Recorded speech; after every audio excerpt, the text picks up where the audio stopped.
Welcome to the journey of an aesthete, a comprehensive examination of all things aesthetic, the arts, the humanities, and what it means to be human. We've got Emily. I'm really happy for you to join our podcast, Journey of an Aesthete. Thank you. It's great to be here. I want to make sure I pronounce your last name correctly. It's Emily Bracale, correct? It's Bracale. Bracale. Oh, I'm incorrect then. Okay. So Emily Bracale. I'm glad I got that. Got this. Always want to get people's names correct on our podcast. So Emily Bracale, you have sent me 2 beautiful books.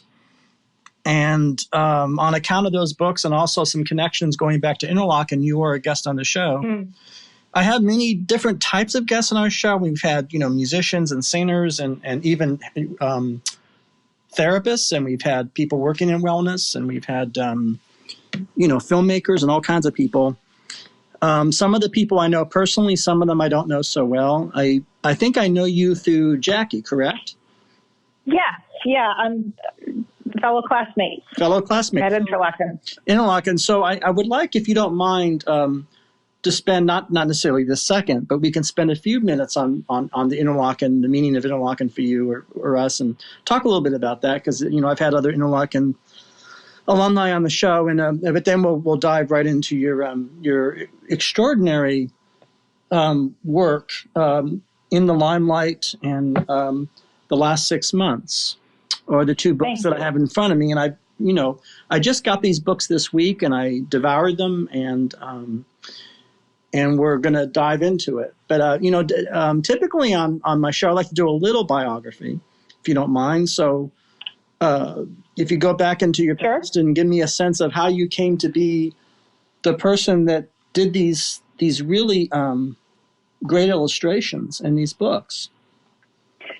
I think from inside point of view, I can say that I was raised in a family of artists and teachers and art teachers. And so a big part of my training and interests and personality are kind of baked in being an artist and an educator.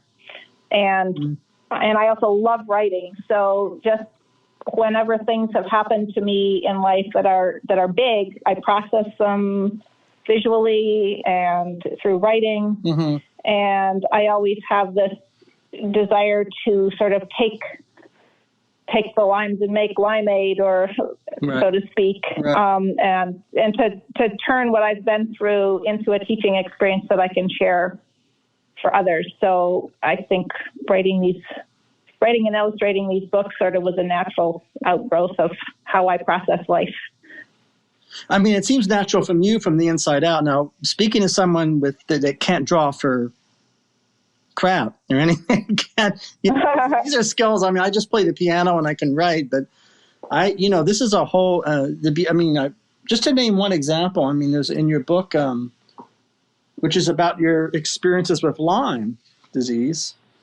Just to name one example. Of course, there's the title, there's the cover work, Cloister Walk. But then you have in here. I wish the audience could see some of these because they're really on a very high level. The mindsets that you talk about, you in different stages of your life. You did the mindsets before your changes, and then the last 6 months. I mean, would you say it was inside of your family? Of course, you were essentially, it felt natural coming, having the family that you had where people were creative, right? Where people could draw and could illustrate. But tell me where Interlochen fits into that, if at all, and when that would have been. And well, Interlochen is a wonderful thing to bring up because at the time I was at Interlochen, you had to declare a major in one art area. So I chose music because actually I knew I couldn't teach myself to play the clarinet, whereas the writing and the artwork, I already was doing that for years and I didn't really want direction with that.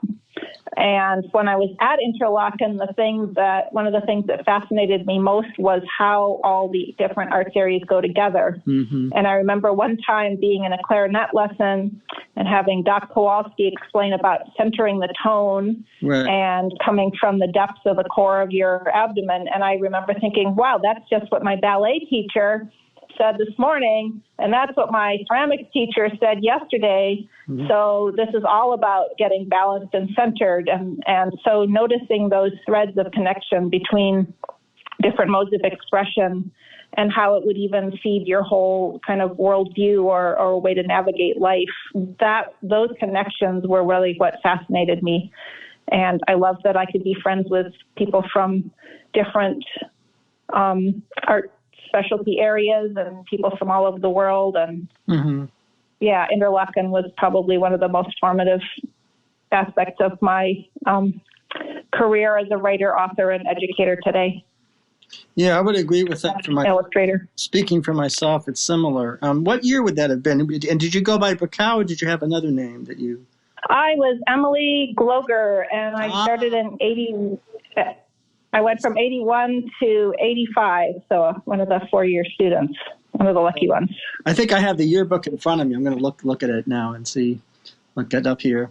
So you were a music major without even, on a show. Oftentimes, artists have had many different careers, but that changes everything, of course, for me because I don't. It seems to me a world of difference. Clarinet and drawing on paper, maybe not, as you say, it's all connected, but this is quite a change from what I would have remembered you maybe as an art major, but no, you were a clarinet. Yeah, I also had the advantage of having I'm getting some weird feedback in my phone, sorry.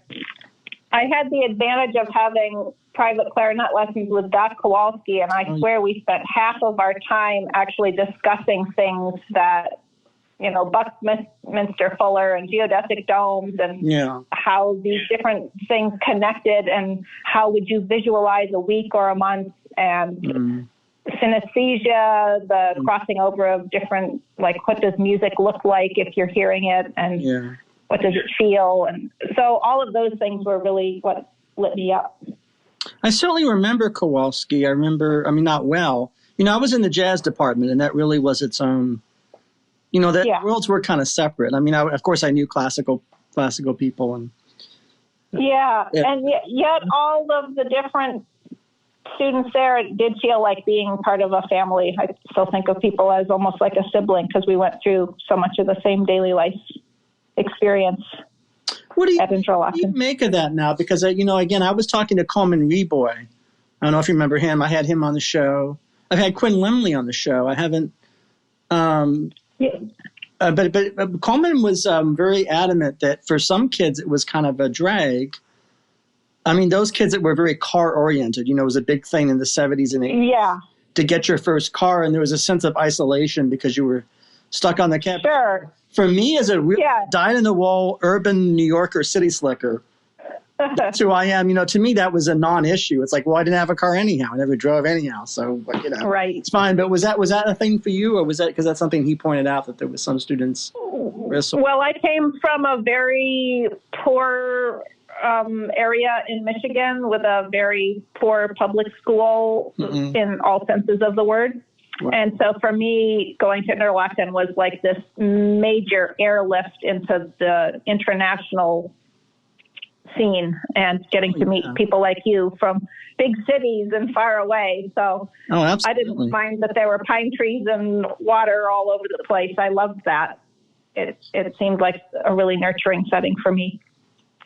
I'm really excited to hear this because I think your experience, of course, our backgrounds are very different. I certainly, didn't grow up in a poor part of Michigan. I'm not from Lansing or Flint or any place like that.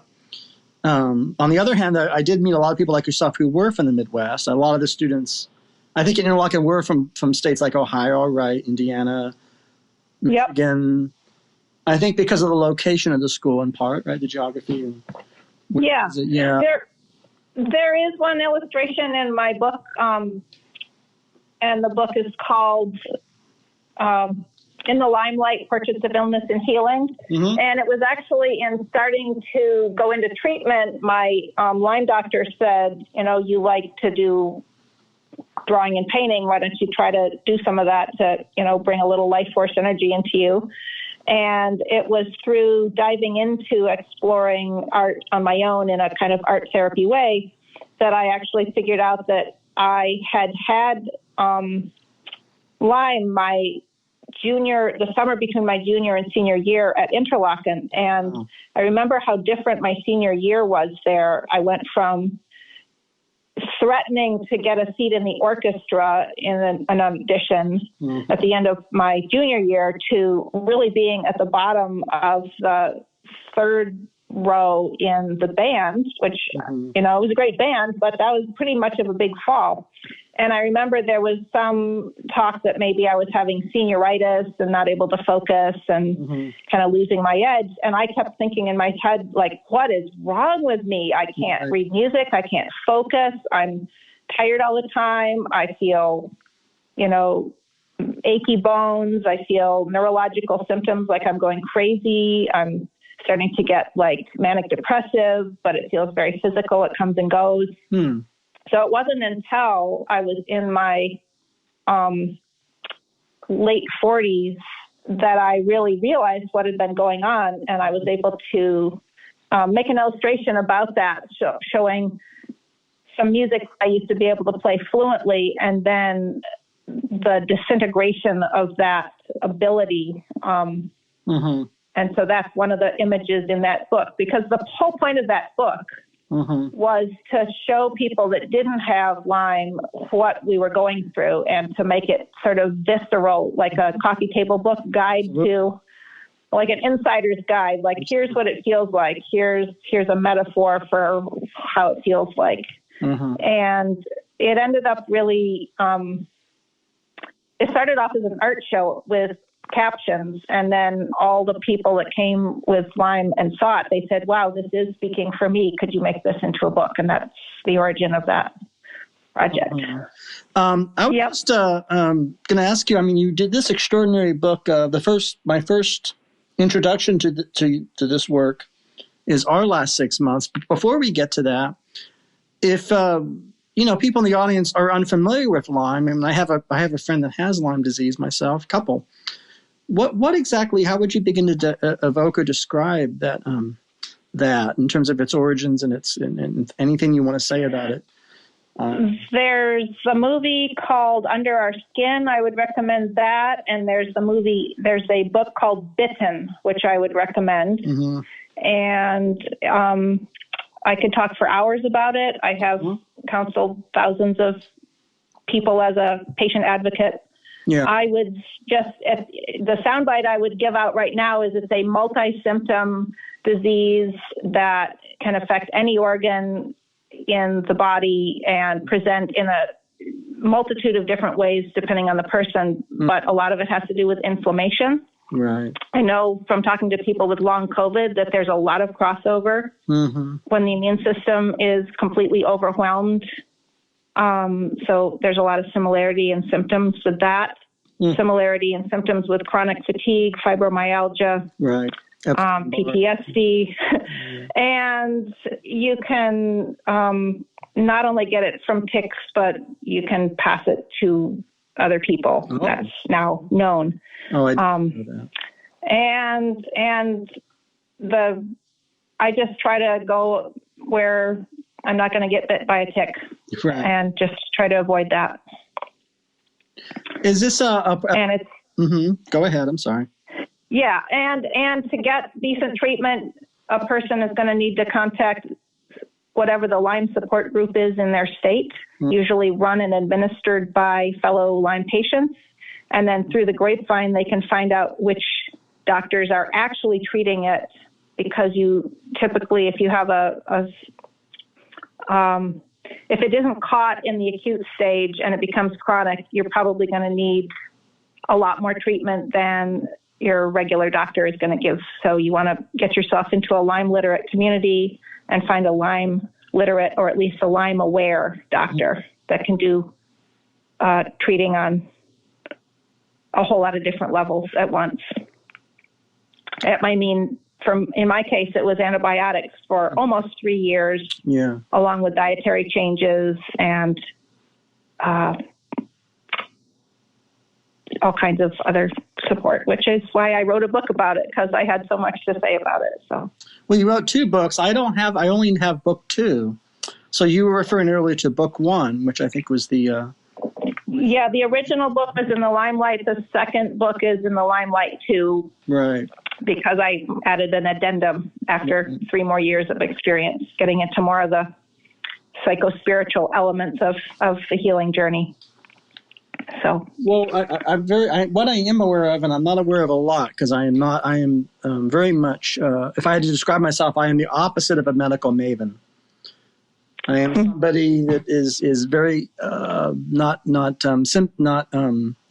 well versed in human anatomy and biology and all the rest of it. It's just not one of my big topics, But I am aware of it, of course, and I know that. So what?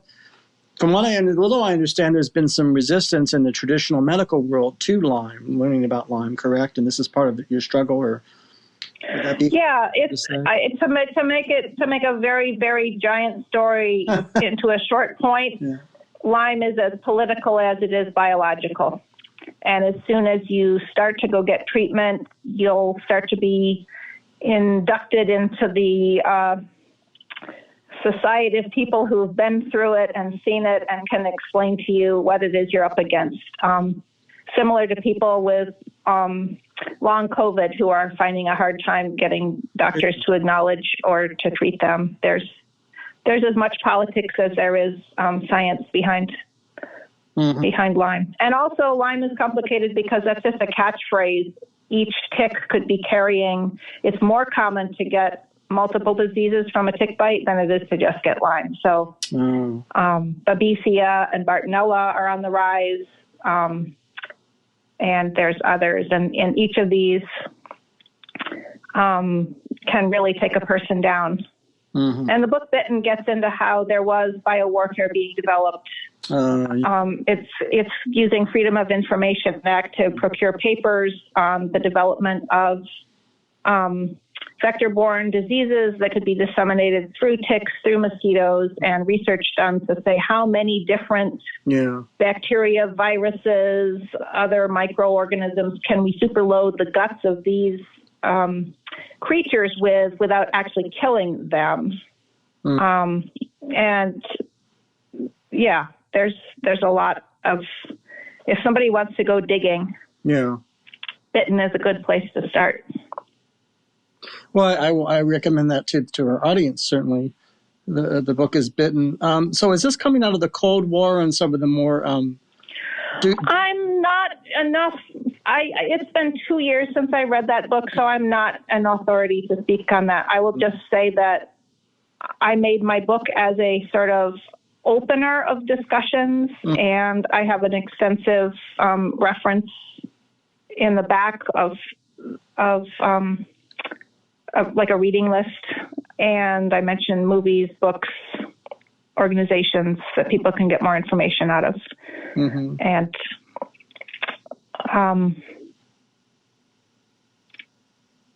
so I don't want to speak as an authority really on the history and development of Lyme as much as to say the patient's perspective is what I felt was the most valuable.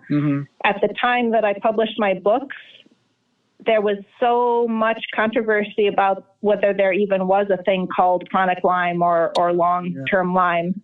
And so part of my whole operation was to create a book that was not trying to enter on the level of a scientific debate. Right. It was simply saying, well, you might say this does or doesn't exist, but here's my experience. Take it or leave it. Here's some pictures, read through this, see what you think. And so I was kind of entering under the radar of all of the big debate and saying, oh, here's this, art book. And so it actually was able to make really big waves. And I got invited to many Lyme conferences as a speaker. And I put the artwork into various libraries and I still have it in boxes in my closet in case there's any place that wants to have the paintings come around for a live show. So when you say your closet, you're in Maine currently, right?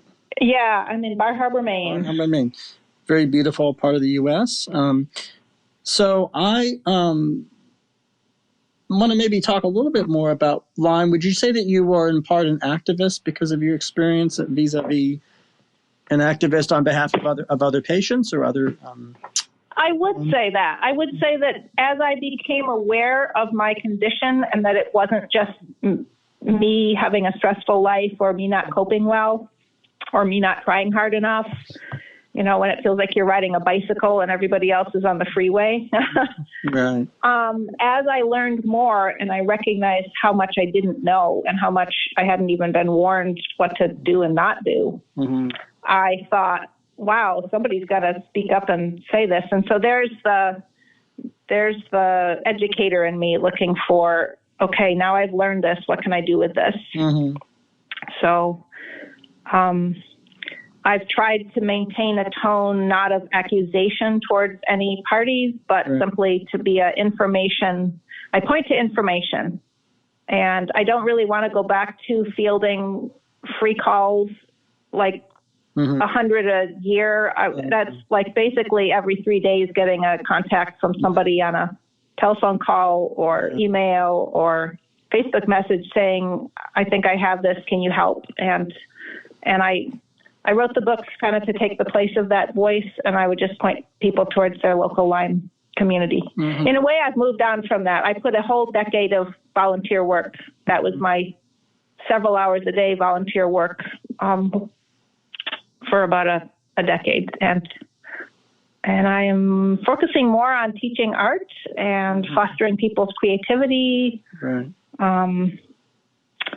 And then I was able to do the second book as a graphic memoir, which was a dream I always had to make more of a comic book style. So you're referring to the 6 months, correct? Yes, our last 6 months. 6 months, yeah. So I wanted to talk about that a little bit. How that, well, of course, it's autobiography. It's your life, right? Yeah. Once again. But you know, I'm very impressed. So if you look at the Limelight book, and then you look at our last 6 months, which is much more stylistically, it's very different. It almost has a, kind of an Eileen Crumb Spiegelman type of. Thank you. Well, no more, but stylistically. So. Yeah. Or Diary of a Teenage Girl, if you know that graphic novel. It has that kind of thick, kind of textured black and white feeling to it. So I'm very impressed, I should say, and maybe this is something you take utterly for granted, maybe not. As an outsider and a connoisseur of art, I'm very impressed at your stylistic shift in these two different books. I mean, you were, these are really completely different styles of both medium and expression, yet it's all illustration. I've always had it's kind of like having the ability on an instrument to play in a number of different modalities. You might play orchestral, you might play jazz. There's different eras of jazz. And so I feel like I have, I'm fortunate to have the ability to tune into different illustration styles depending on what it is I'm working on. One of the things I do for actual money is do high-end landscape design work, or rather I work for a company that does the designs and then I do the drawings. So I can do very realistic sketches of what your garden is going to look like if viewed from your living room couch or that kind of thing. And you continue to do that. That's one of your jobs, right? Yeah, I can hone in on whatever. Is that both commercial and residential, or is it mainly, or is that? It's all residential. It's all residential. Okay. That's almost close to the world of I don't know, architecture and design. When you go through 4 years of landscape architecture grad school with your partner, pick up a few things on the way. And we're divorced now, but I still work with Dennis Bracale on my daughter's dad. Okay. He still throws me plenty of work. So you got a degree in landscape. He got a degree in landscape architecture, and I may have done a few of, I may have supported him in some of his wire trees and adding people to some of the cross-section views. So. Well, I didn't know if it was time to talk about your book on 6 months on cancer and mortality. I would love to talk about that. I figured you would. It's a book that feels like it could have been. And again, I'm new to it because I just read it, fresh having read it and gone through all the panels, and I'm just. It's just quite a book. I can't recommend it more highly. Audiences that get this. Our Last 6 Months by Emily Bracale. What do you want to say about it? I mean, there's a lot to talk about, whether in terms of... Boy, the first thing I want to say is I want to thank Jaques Wickham for really encouraging me, because I was going through this really hard time. My son's dad, who I was divorced from, we found out he had cancer the year my son was 12 turning 13. Or maybe it was 13 turning 14. In any case, very rapidly, I found myself down in the caregiver role and healthcare advocate role. Yeah. And being as I was on Facebook, also, I was starting to make posts, as one does, about what one is going through. And it was Jackie who reached out to me and said, "Thank you so much for sharing so candidly about this. It's information that's new to me. It's really helpful. Questions of end-of-life care and what patients and their families are facing, what the decisions are. You might want to save these Facebook posts to turn into a book or an article someday." And that really was a very kind gesture on her part, because it validated that my writing was useful, because I was trying to not only report, here's what I'm going through, but I was trying to not do it in a very kind of maudlin, morose way. I was trying to be like, okay, here's what I'm going through, and here's what that's like in case anybody else is trying to navigate that. Here's what you're going to face. And we don't really talk about death and very much in this culture. It's kind of taboo. And another part of the origin of...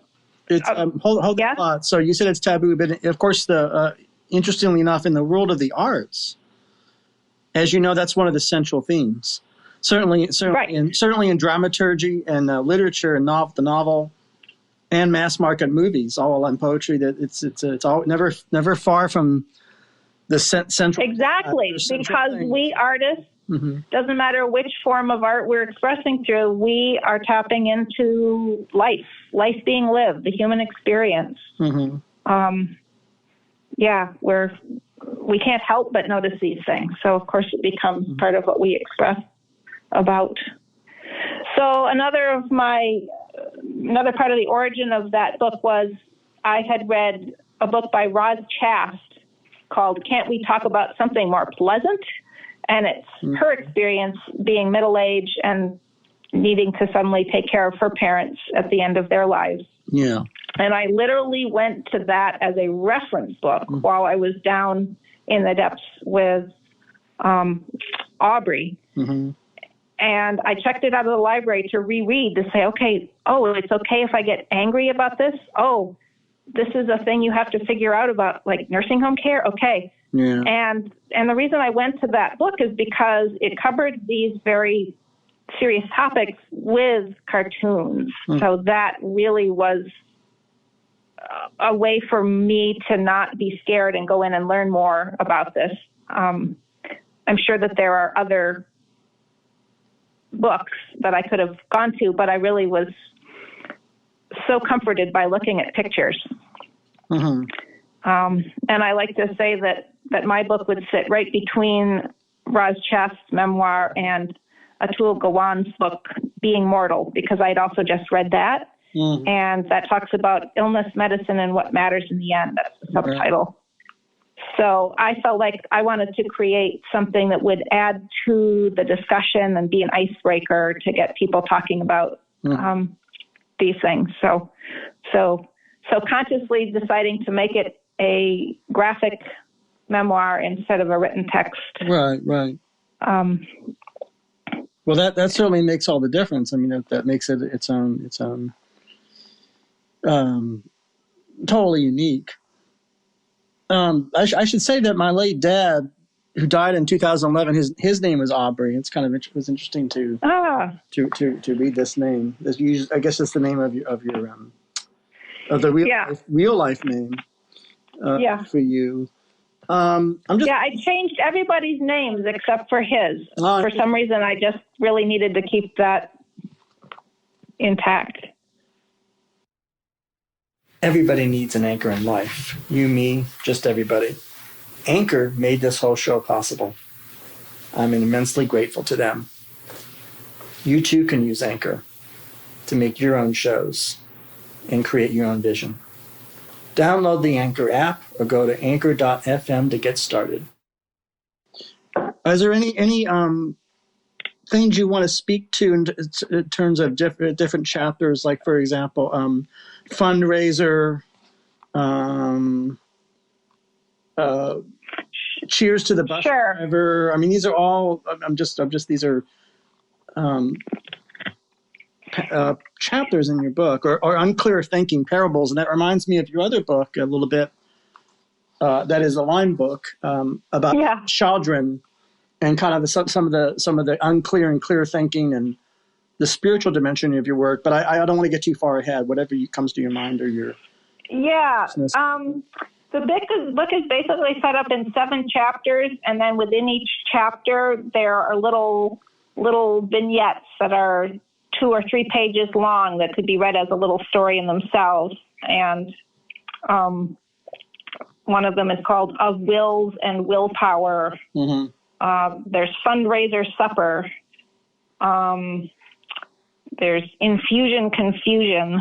So the way that the book rolled out of my pen was I sat down each day and got into a sort of meditative, receptive listening state and said, I'm here, what's next? Mm. And so I created it chronologically,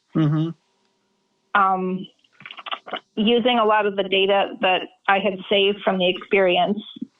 And as it was developing, I was experiencing it as sort of a ride, kind of in the way that sometimes a podcast takes you places. Mm-hmm. And so I would be in the middle of writing and I'd think, okay, here we come to a really serious part. Mm-hmm. And then I would write about that. And that was actually pretty cathartic because it made me look back to whatever I had gone through. Mm-hmm. And then the next day I'd sit down and I'd reread to the place I'd left off and I'd say, okay, so that was really a dark chapter. Let's add some more levity in the next one so that people don't kind of get too bummed out to keep reading this book.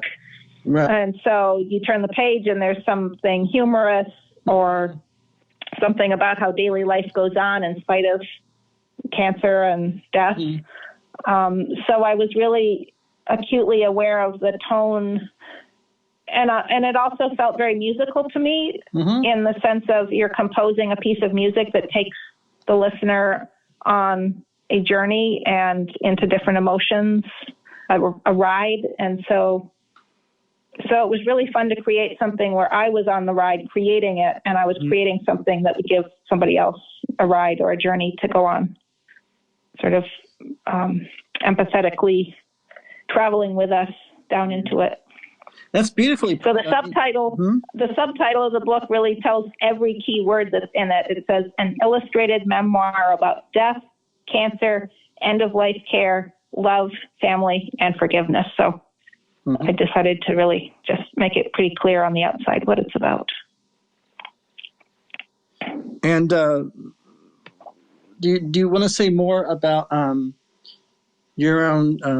perceptions or experiences with any of those topics on that subtitle, whether it's cancer or whether it's nature of forgiveness. Forgiveness, one wonders for what and of what, and of course that's yeah. But people.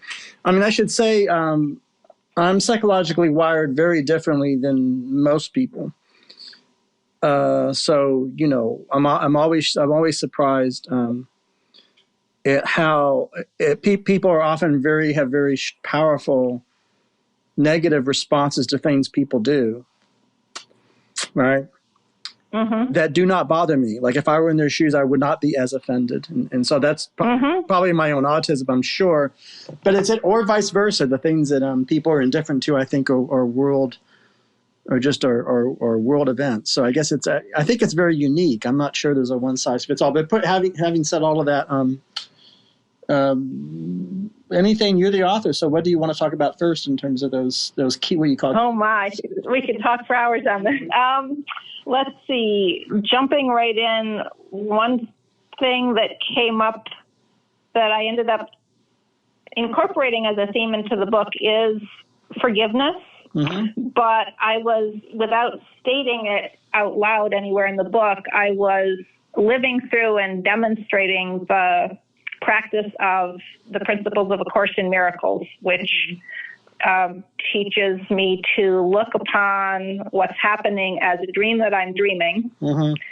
and to forgive it because it's just a dream, and to desire to see the other person as completely innocent, a complete innocent child of God who is one with me, and that they are acting out a role in a script that was pre-programmed, mm-hmm. and it's nobody's fault what's happening. We're just trying to walk each other home. And the fastest way home is to forgive what appears to be happening and to go back into the sort of Christ mind or Buddha mind or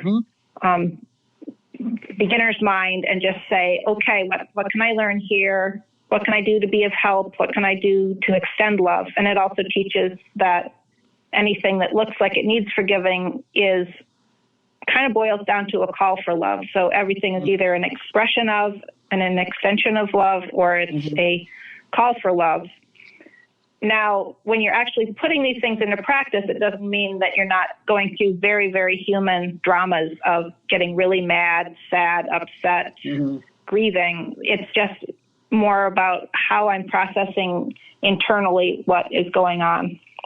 And so in this case, the whole book, part of the magic of this book for me was that I had been through taking care of Aubrey, seeing him through death's doorstep, dealing with all the paperwork and technical details afterwards. And I was so mad at him. I was so mad for a variety of reasons, which I'm not going to get into because it is past. And as I was in the car driving up to the crematorium to pick up his ashes, I was talking into my mind to what I just abbreviate as HS, higher spirit, holy self. I mean, higher self, Holy mm-hmm. Spirit, divine wisdom, whatever you want to call it. Mm-hmm. And I was like, I'm so mad. I don't even know how to be with people because they're all grieving him and praising him. And I'm just so stuck on these points because I had to be doing all the dirty work with him at the end. And I had a 12-year relationship with him that wasn't all roses. So like, how am I going to manage? And the idea for the arc of the book just came in fully baked. Right. And it included the arc of the forgiveness and making it okay for people to be upset about their dying or dead loved one rather than having to put them up on a pedestal and pretend like everything was great and the person was just a saint. I wanted to give permission for people to feel anything they were feeling. Mm-hmm.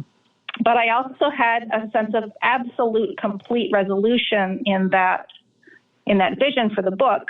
And here's the really cool part. So before Aubrey died, I had helped him out financially. And he always said, I will pay you back even if it's over my dead body. Oh, okay. And so I didn't know I was going to write a book until after he had passed.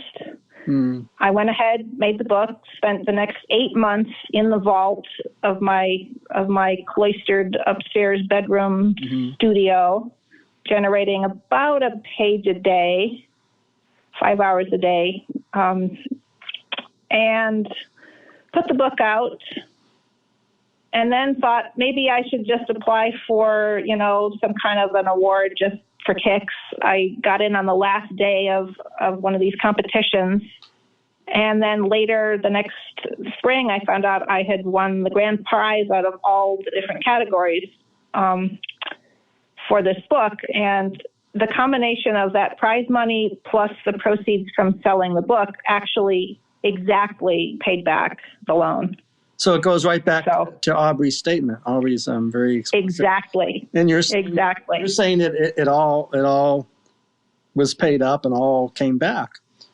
Absolutely. And that goes back to, of course, that in itself is a miracle. A course in a miracle, it would seem to me. Very much. And that very much I'm very happy. I should say you're very articulate. I have a lot of I'm always happy with every guest on my show, but they very, very widely and wildly in terms of their articulation, in terms of how they speak. But you're extremely, and probably it's from the experience of being an advocate. I think probably also you're an educator, so you're really practiced in speaking. It's very very helpful. And a classroom teacher. Well, but I think where it comes from now, I used to prepare and angst for hours about something like this. Like I would have written notes and memorized them and timed myself and said, here are the top 10 things I make sure I say. And now I pretty much just show up and I say, Higher Spirit, Holy Self, here I am. It's your podcast. It's your mouth. It's your words. It's your circus. You tell me what needs to be said, and here I am. And then stuff just flows, and I feel like life is much, much easier that way. Well, it's certainly as an improvising musician, and I actually a lot of this podcast. It's funny because I do plan some things for my podcast, but I equally more so do the improvising system, which is what's most comfortable with me, and it's certainly not stressful.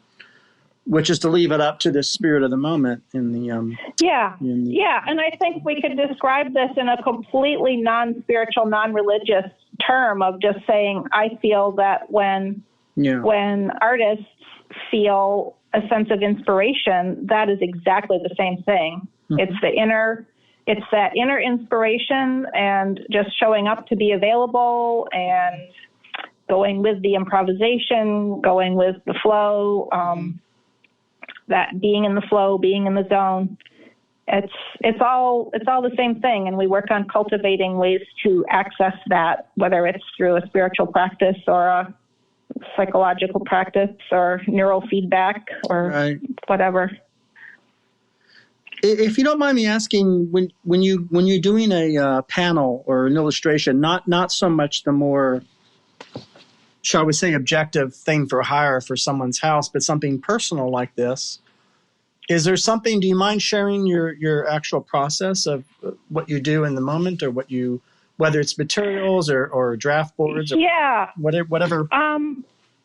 My preferred mediums to work with are pen and ink and watercolor, and I sometimes add in oil pastel and pencil. I chose to do the illustrations for our last 6 months in black and white because it seemed to fit that subject context, but also it's cheaper to reproduce and it's more kind of universal. But I love watercolor painting. I teach that. I teach plein air watercolor classes in the summer. I have a side gig called Paint Your Own Main Memory that tourists can come and sit with me by the ocean for 2 hours, and I take absolute beginners. I love teaching beginners. I love reassuring people that they're going to be able to make something beautiful, just giving them step-by-step instructions. So I always admire people like yourself who enjoy educating. And it's not something, I mean, there's a reason I don't teach school. There's many reasons. I am doing this podcast, but there's just a lot of things involved with relating to other people, right? Mm-hmm. That for me would be much more of a challenge than say for you. So I think part of, I'm going to be 55 in a month. I think part of living. Yeah, welcome to the club. Well, I'm there. Well, yeah, I think part of living is deciding what you're good and not good at, or what you're willing to do or not willing to do. But I sometimes I feel a little bit, I don't think the word is guilty. That's not the word. Not the word, but I do feel a little.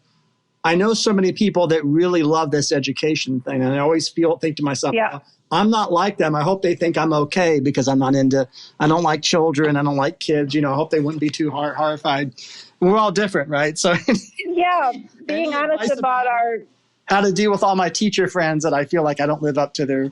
Yeah, that brings about another kind of miracle story that just happened a couple of weeks ago. I had been a teacher in public schools, private Waldorf schools, camps. It's a lot. And at home tutoring and teaching. And I had taken a giant hiatus from classroom work.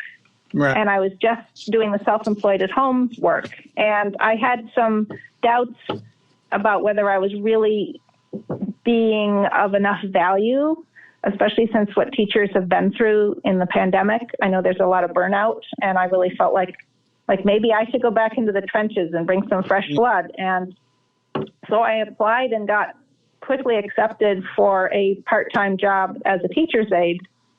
Mm-hmm. And I only lasted 2.5 days because, Mitch, when I was back in the classroom, I felt so out of place. I felt like, okay, I've been here, I've done that. This is not where I'm supposed to go back. I've already learned the lessons. I've learned the soul lessons I had to learn through being in the situation. Mm-hmm. And this is completely incompatible. Mm-hmm. And so I faced the shame of quitting versus the stress of staying there. And I resigned at the end of the second day, and I had this prayer of, okay, so I gave it a shot. Mm-hmm. Now what? And the very next day, out of the blue, after no hits for months, I got a text in the morning from someone I'd never met saying, somebody gave me your book, Our Last 6 Months. I'm the best friend of one of the characters. I love this book. Thank you so much. Oh, wow. Then around noon, I got a Facebook message from Jackie, and then she hooked me up with you. Excellent. And you wanted to do a podcast about this book. Absolutely. And then in the evening, I went out to my first live art show since the pandemic started to wane. And I was schmoozing with people, and some lady was making really strong eye contact with me who I didn't know. And I'm looking at her thinking, do I know her? Should I know her? And she finally came up to me and she said, are you Emily Bracale? Mm-hmm. I've always wanted to meet you, and thank you for this book, Our Last 6 Months. I think, and I'm an alternative healer, and I do think of death and dying a lot, and it's not popular to talk about, but I just love your book. Can I give you a hug? And it was like, okay, there's a theme here today. Absolutely. And so by the end of the day, it was like being given this sort of knighthood, or this sort of like sanctifying, like, yes, please, honey, keep doing the writing and the painting and the illustrating and the book work. And I got 2 new art students that day, just bam, out of the blue. And by the end of the week, I was up to 11, just through word of mouth. So I'm back where I was 3 weeks ago, but with so much more conviction that it's where I'm supposed to be and what I'm supposed to be doing.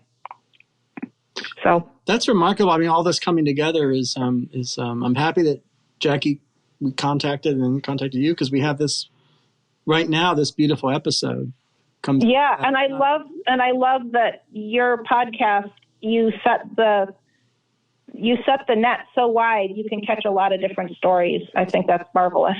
Well, that's on purpose. I mean, again, I should say, even though I love sharing like your book, saying get Emily Bracale's book, and I love sharing information about art I love. So that part of education, of course, I love.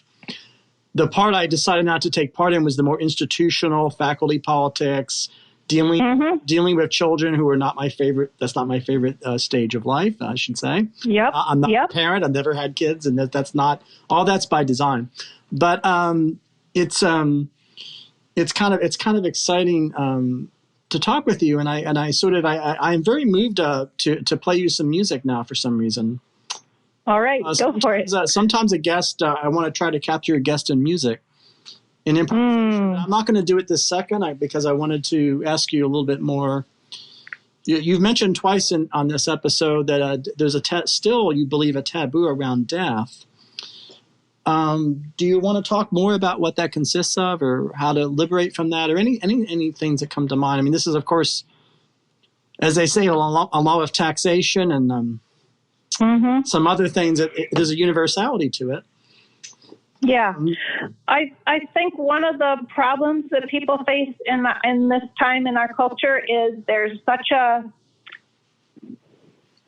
think some of the New Age movement, power of positive thinking, I'm not naming any books or authors or teachers, I'm just saying there's this idea that if you focus on something negative, you're going to manifest more of it or attract it to you. And so there's this disdain for, or this fear and needing to stay away from it. And it may even be a very deep human urge to not engage in thinking about what's uncomfortable. I see. Yeah.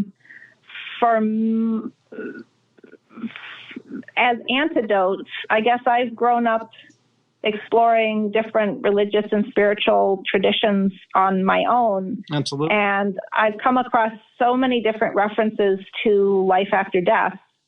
And my most recent favorite book is Anita Moorjani's book, Dying to Be Me, which is all about her chronicle of going into a coma and dying while she had cancer, and then having a really extended near-death experience and coming back very filled with information of what she learned on the other side. And then her story came to light. Dr. Wayne Dyer featured her on and got her book published. Yep. So she's now speaking all over the world.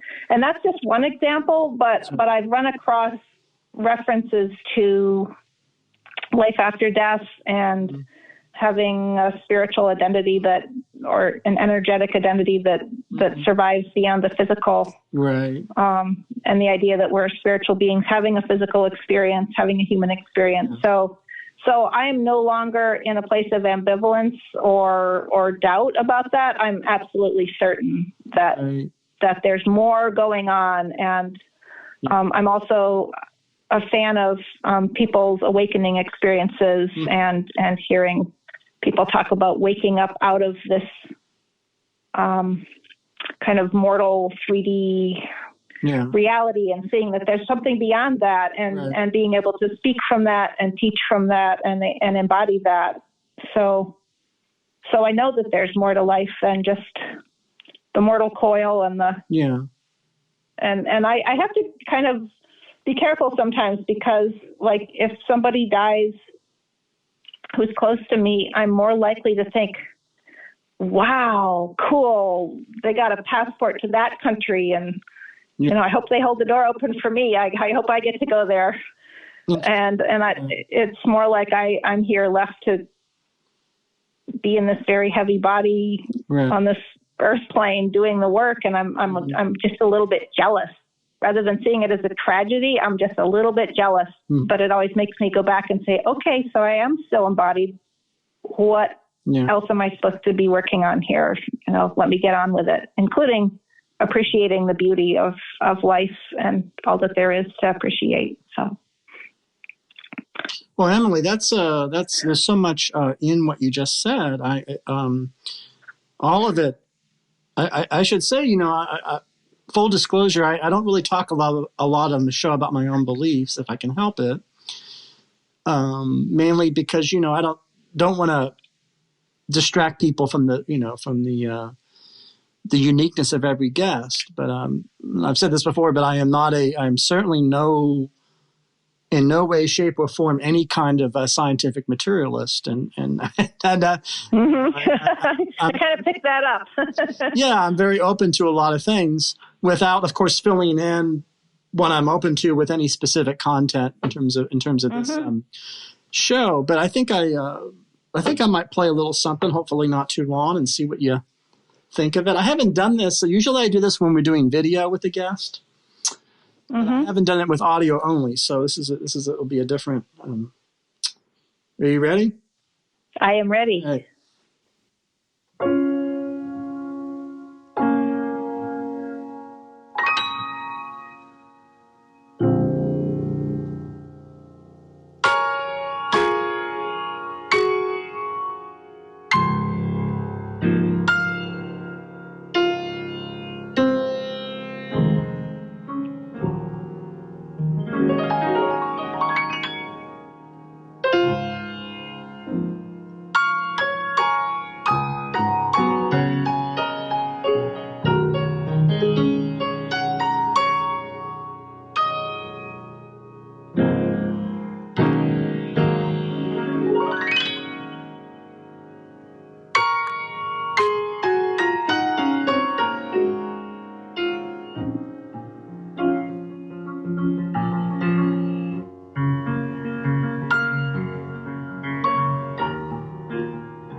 Something like that. I don't know what I'm doing. Oh, I was smiling the whole time, Mitch. That was just so life. That was everything. I'm happy to do that. People in life do what they can. That's something I can do. So, totally. I think you're very empathetic, probably psychic, very tuned in. Very tuned in. I don't think I'm psychic. I don't. That's a word I don't use very lightly.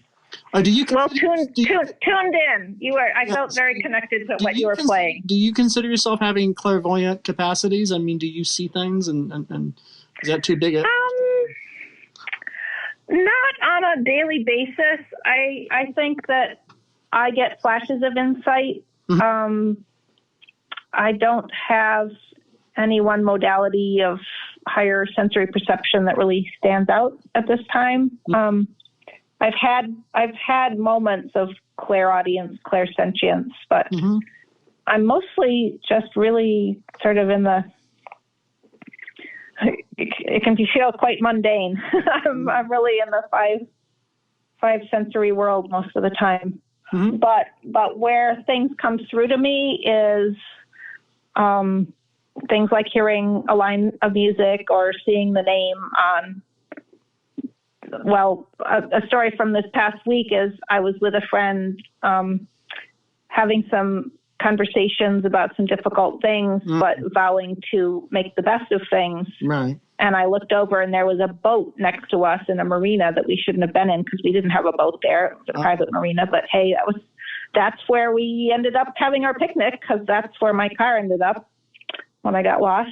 Yeah. And I look over and there's this boat that says Amazing Grace right on it. Oh, wow. And then there was a sign, a banner over it from some company whose name is Pursuit. So it was like pursuit of amazing grace. And I said, yeah, that's what we're both working on here. Mm-hmm.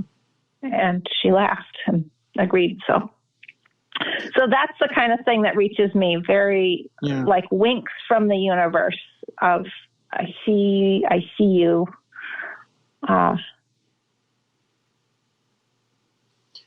Emily Bracale, that's really beautiful. I should say before we go, the book is Our Last 6 Months, and the other book is Limelight, correct? Or in the Limelight, Portraits of Illness and Healing.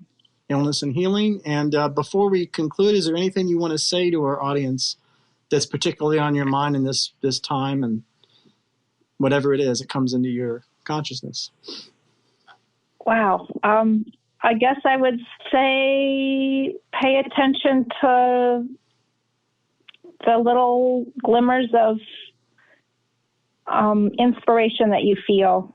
And instead of waiting for some big voice in the sky to boom out or some dynamic revelatory vision, just pay attention to the little hunches where you feel like, that might be an interesting idea, or, oh, yeah, maybe I'll go call that person.